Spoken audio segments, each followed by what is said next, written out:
Hello, everybody.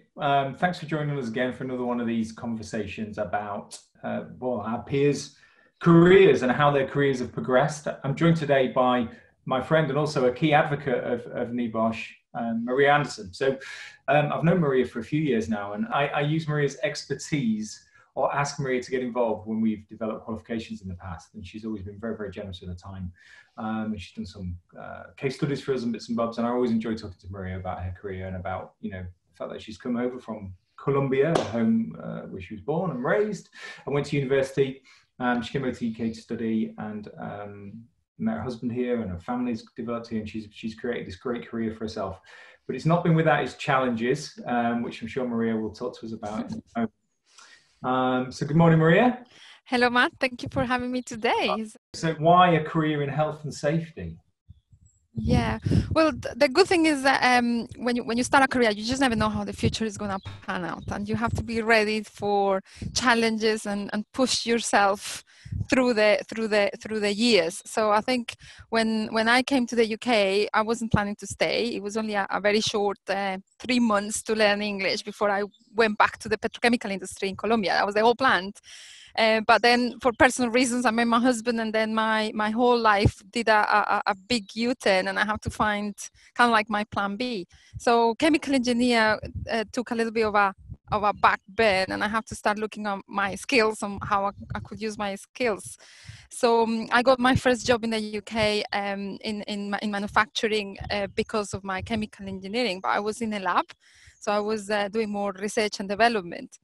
And then as a manager, you always have that health and safety, and that was many years ago. So health and safety becomes part of my other things that I needed to do.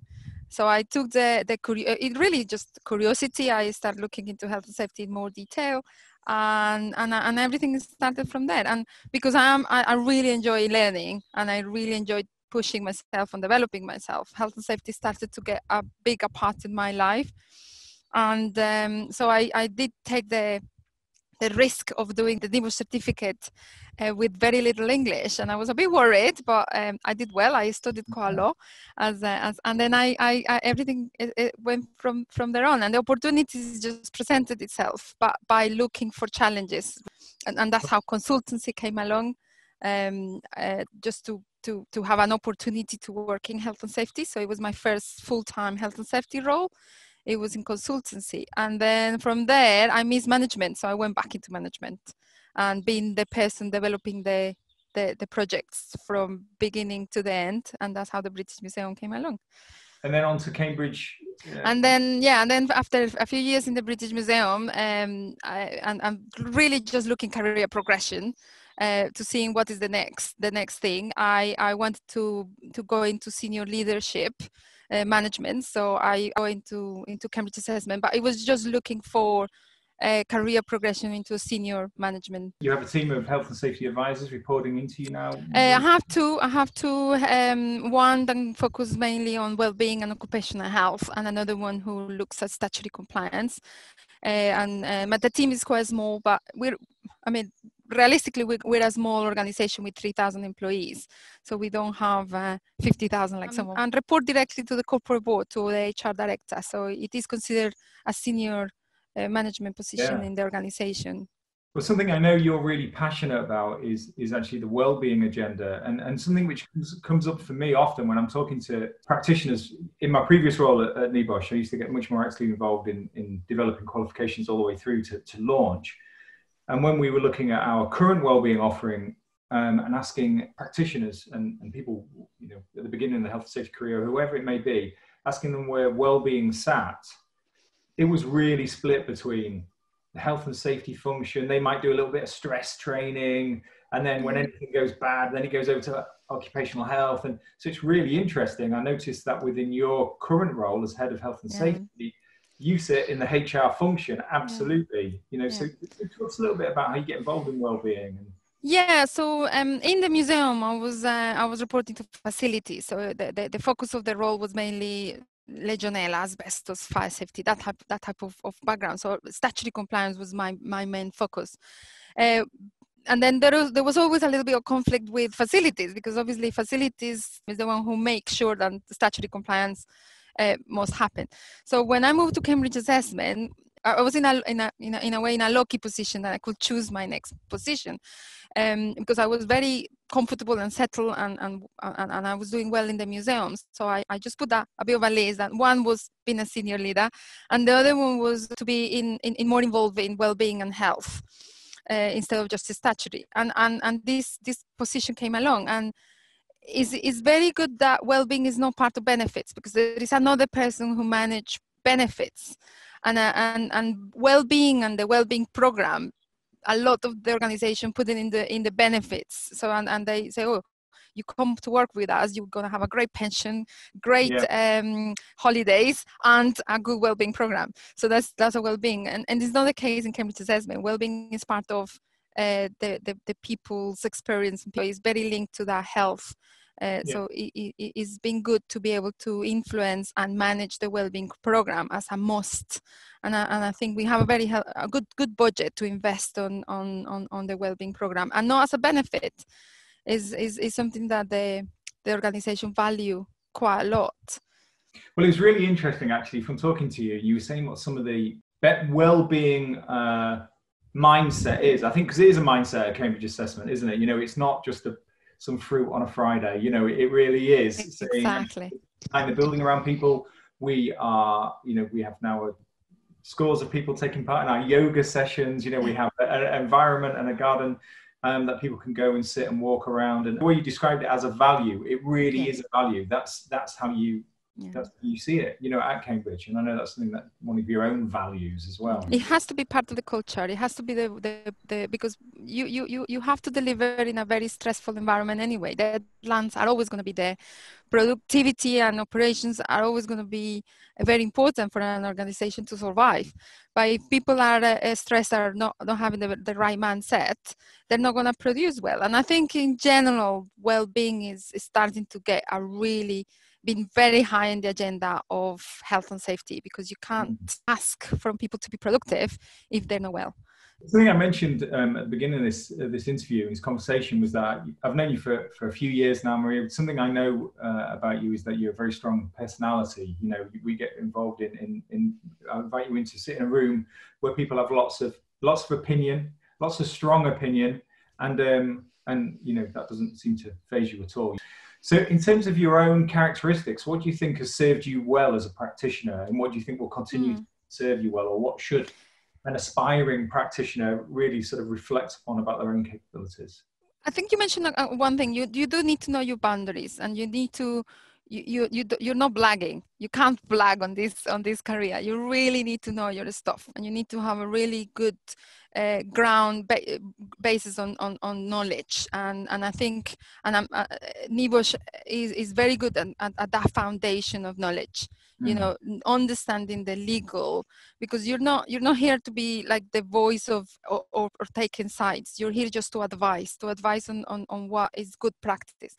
So for me, knowing those boundaries but having really good knowledge, it gives me the confidence to speak up in meetings and to speak up in front of people. So you get that confidence with experience, and you get that confidence with being exposed to certain situations and environments.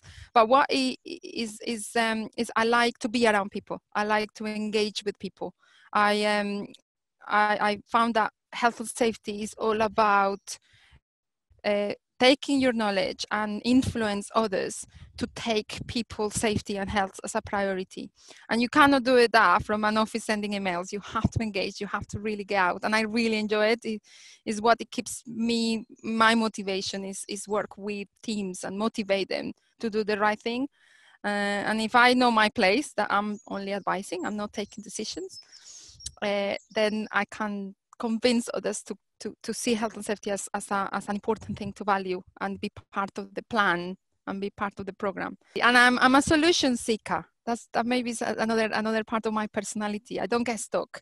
I'm an engineer. I don't see problem. I see a problem as there is a solution somewhere. I think you're selling yourself short a little bit, Maria, as well, though, because you're not afraid to make decisions, are you? No. You know, although you're there to advise, I've seen you make decisions and be very firm about what your view is on this. And okay, you might come to that view from talking to lots of people, because the best people do. But when you've made that decision, you know, well, it may be not what people want to hear, but by having those personal characteristics and saying, no, this is what I am advising, that's always going to stand you in good stead, isn't it? I mean, one of the other things I was really interested that you told me was that when you first started looking for roles, I'm going to, forgive me, I'm going to age you a little bit here, but you have no worries. 500 letters. 500 letters. And something that we get asked all the time is about, how do I get started? How do I get started? A job? Yeah. It by being tenacious, don't you? Yeah. You have to be tenacious. You can't sit on and looking at reads or whatever. You have to really go and look for the opportunity. Don't worry about aging me. 20 years ago, I arrived to the UK and I was working in a pub, and I thought, well, I have a career and I need to progress. And we didn't have the luxury of Google and email. So yeah, went into the yellow pages, and I looked at every single company who mentioned polymers in their background, and I sent 500 letters. I remember buying the stamps, and it cost me a fortune. But yeah, you have to be tenacious. You have to put yourself out there and ask for the opportunity. And yes, it could be from putting yourself out LinkedIn, but you have to make the calls. Networking is very good. Go out, meet people don't be afraid of people. Meet people in person, because the opportunities are not going to come from the screen or sending a few emails or changing your LinkedIn to looking for opportunities. That's not going to cut it. You really have to go out and be confident that you have the knowledge. You have the knowledge and you have a value to offer to organizations. And actually, people will talk to you if you go and speak to them. They really will. People have always been like, I mean, one of the reasons why these conversations work is because people like talking about their careers, but they also like passing on that information and that learning that they've got. So to aspiring practitioners, certainly. And even those people who are established, if you're interested in working in a new field or talk to the network out there, people are open to it. Yeah. So next steps then, Marie, where do you see your career progressing? You've got this great experience. Yeah. Oh, but there is so much to learn. I mean, I wish I had more time to learn. I mean, Cambridge Assessment is offering great opportunities, and I think the organization is moving from a very traditional organization that has managers kind of like working in the old way of, and COVID-19 has brought us an opportunity to really challenge ways of work and be more understanding that 8 to 5 presence in the office, that I have to see my team, and that's what I'm enjoying so much working in HR, is because I am part of that conversation that you can influence ways of work and health and safety. So we know we need to do risk assessments, we need to do our statutory checks, but people's and the way people behavior is changing, that's never going to be static. The way the world of technology is changing. So I definitely see myself developing my people's career, my behavioral safety knowledge, my behavioral social skills. So I would like to start looking more at helping HR to have the right advice for people and people programs. So that's where I see my career moving. Fantastic. But not forgetting statutory compliance. That was going to be a high priority. Well, I mean, that's a given, isn't it? And it's something that's coming up a lot in these conversations, is talking to people about, safety 1, safety 2 type approaches, looking at the good stuff as well. But ultimately, you've still got to make sure we're compliant with the law. That's it's given, isn't it? That's just, it's got to happen. Yeah. So the last thing I asked you to talk about then was some top tips for aspiring practitioners. I think my advice is get your knowledge right. You have to keep learning and learning. You can't become a health and safety practitioner without really understanding your local government needs, your local law, what the law says. And obviously now with ISO 45001, we're talking global and the globalization. So get your knowledge and never stop learning, never stop reading about health and safety and how it develops. Look for the opportunities and be pragmatic on your advice. Sometimes you do have to consider resources. So it's about really knowing the law and good practice and what are your non-negotiables, but also work with management and people. You are in the middle. You're not taking sides. But you have to be an influencer. So be able to have conversation at all levels. So you have to have conversations at the shop floor with the workers, and they need to see you, that you are listening.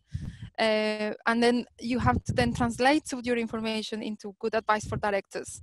So you have to really handle stakeholders at all levels. So for me, as an advice, is be a people's person, people in the center always. Be a good listener. You do have to listen first and make a lot of notes and get your legislation and good practice side by side. And with what you are listening and your legal background, then you can provide the right message. And be positive, because health and safety could be a bit frustrating when you have a manager maybe that is not listening, or an accident happens and you are involved in quite a negative environment for a little bit. So you have to be that positive energy, that there are ways of doing things in a positive way. So be positive and get your knowledge right, and you should be right. Yeah, you also, last time we spoke, you also gave me a great phrase, which was "Don't boil the ocean." And Don't try to boil the ocean. I heard that phrase before, and I think, just it's about doing things which is manageable rather than trying to solve everything immediately, isn't it? That comes with experience as well. When you move from organization to organization and you think, well, health and safety has been for 50 years. I'm sure all organizations are in the right place. They should know what you're doing. And don't believe me, you get surprises when you arrive to an organization and maybe the health safety policy hasn't been signed for the managing director or things like that. There is always hundreds of things to do. Kind of like your first 100 days is about really evaluating the needs, and then look at priorities, where the resources you go, because there is always so much to do. And I remember once I was working probably more than I should, and somebody said to me, doesn't matter if you work 24 hours, you're never going to finish. And there is always going to be the next day. So be kind to yourself, and you have to maintain your own well-being, because if you're not well, you're not going to be able to help. So have your boundaries and get your priorities right. Sometimes you see other organizations who have these brilliant health and safety management systems with wonderful guidance, and I could mention a few that I always look at their websites to see how they're getting on, and you wish you were there already, and you forget that they took years to get there. So you have to take your own steps and take your organization through that small steps. One step at a time. Well, Marie, we'll have to draw it to a close there. Yeah, no, that's fine. Always these conversations, I could keep talking for hours. Take care, Maria. Take care. Bye.